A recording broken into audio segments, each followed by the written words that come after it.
This is the Mercedes-Benz C43 AMG. It comes with a V6 engine with twin turbo and 4MATIC. Now I know that it looks like a four-door saloon, but I think it's actually a junior sports car masquerading as a four-door saloon. In terms of styling, they've done very subtle changes to the car. I think, in my mind, at least it's subtle. From the back here, you can see that they've put a duck lip spoiler, different, more aggressive rear bumpers. Well, the wheels are big now. They're 19 inches, running on 235/35 at the rear and 225/40 in front. I think the tires are slightly wider at the back than front. On the side, you can see that some of the changes are these new deeper side skirts. They're not too outstanding. They just makes the car looks a bit more hunkered down. You get this black wing mirror. And of course, this is not just because it's painted black. This has got a panoramic sunroof, so it's dark here and dark here. So that's a nice contrast in the white bodywork. Of course, slightly more flat arches. And in front here, you get these slightly deeper spoilers. And all of these, basically, you can fake them if you just go to one of those aftermarket body shops and get all the bits and pieces, and you can make your car look like this. But what's difficult to fake is the brakes. They've got 14.2 inches ventilated disc in front, running 4 piston calipers, and at the back is 12.6. Not too shabby, and they don't want to say how many. I think they're just normal 2 piston calipers, but I think they're good enough for this car. This beautiful piece of German engineering is Mercedes-Benz's M276 engine, DELA. I don't know what DELA means. This is a V6 unit. It displaces 3.0 liters, 2996 cc, if I'm not mistaken, accurately. And it's fed by twin scrolls, the 2 small turbochargers on each side of the bank, forces in air, and this allows the engine to produce 362 horsepower and 520 Newton meters of torque. Now that's quite a lot of power for a car like this.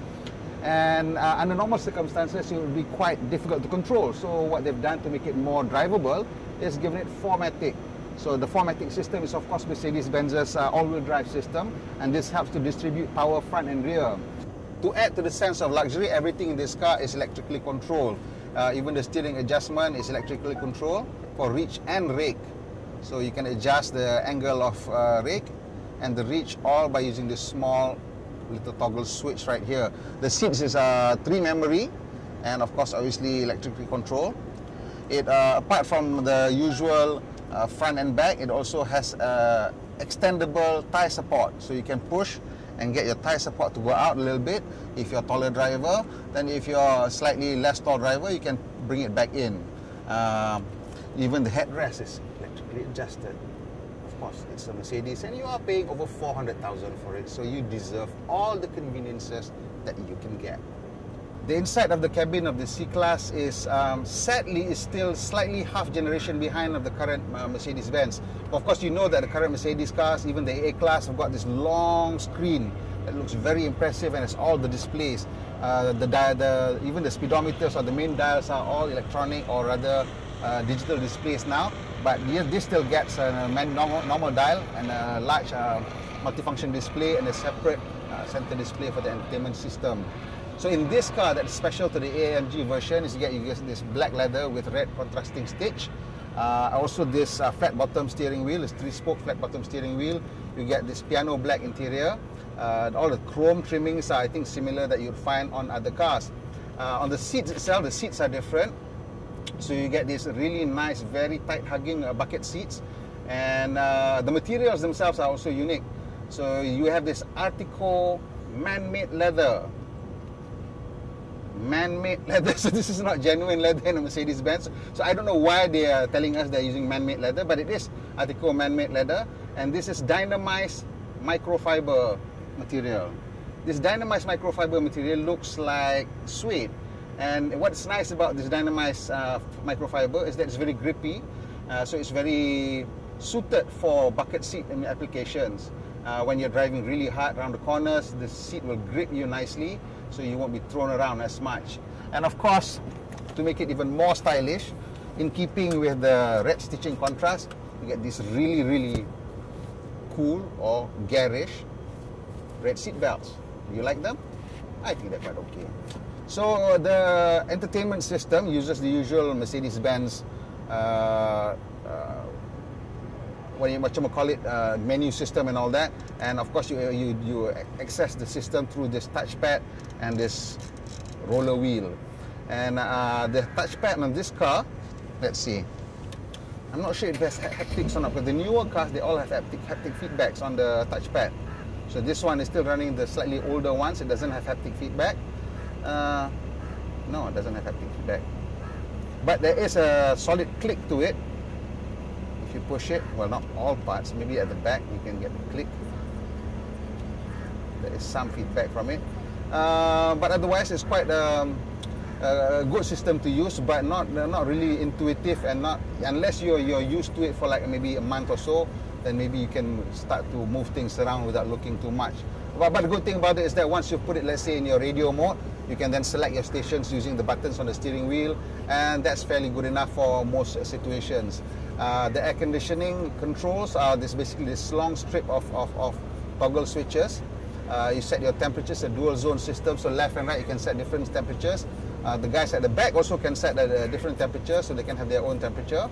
And the system is smart enough to obviously provide two different zones of comfort. The sound system comes, this one comes with the premium Mercedes Burmester, whatever they call the sound system. Now I'm not sure how many speakers that it has. I can see 1, 2, 3, 4, maybe around 8 speakers in this car. Plus I don't know where they put the woofer. Here 1, 2, 3, 4, 5, 6, 7, 8, 9. I can see at least 9 speakers in this car.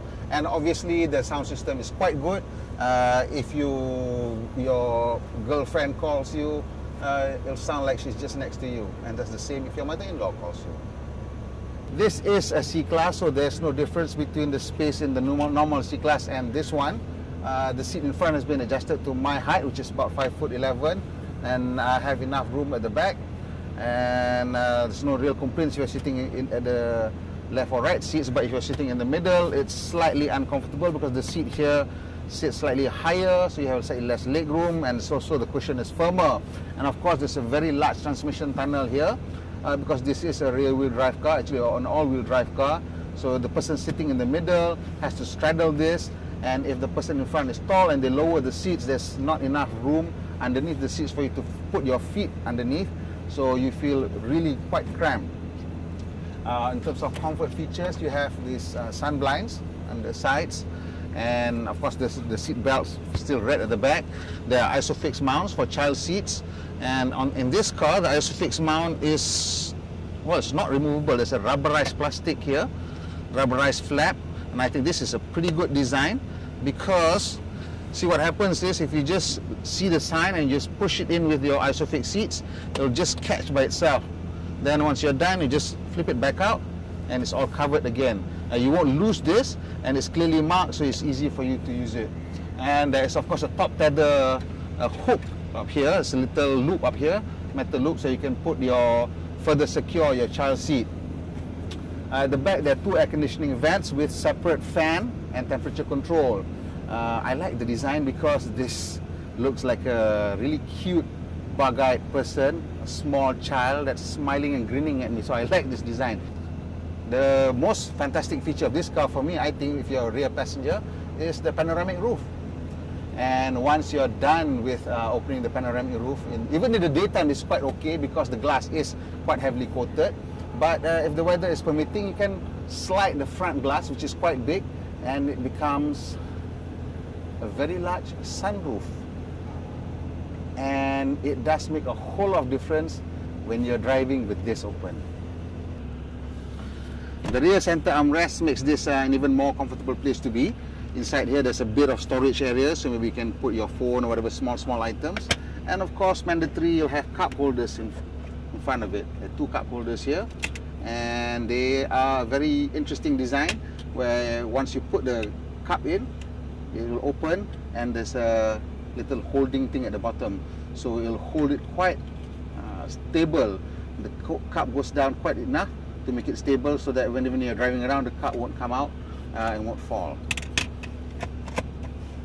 In terms of load carrying space, this junior supercar that masquerades as a 4-door sedan is quite practical.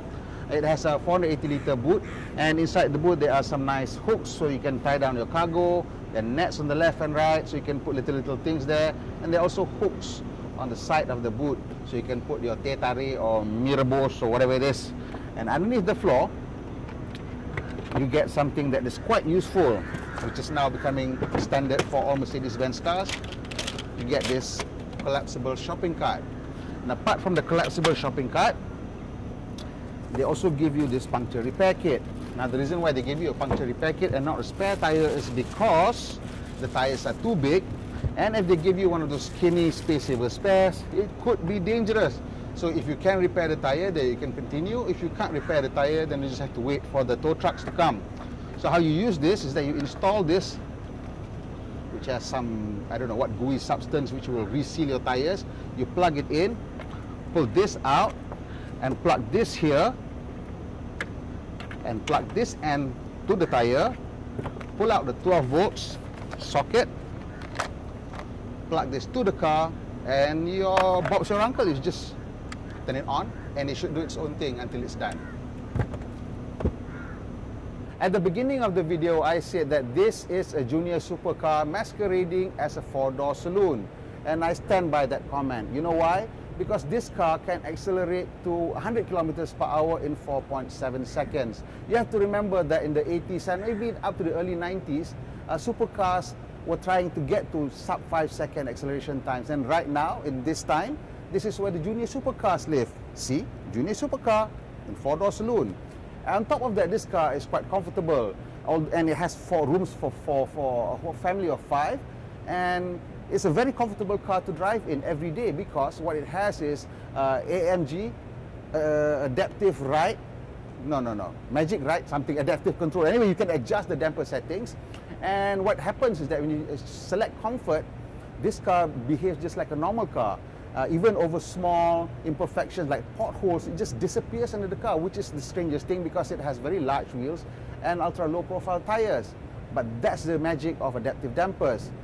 So if you are really keen to go fast, you just select Sports Plus and everything in the engine setting, in the suspension setting, and suddenly this is a different character. So what you get is really, with the magic of electronics and a few thousand or million lines of coding, you have 2 cars in one.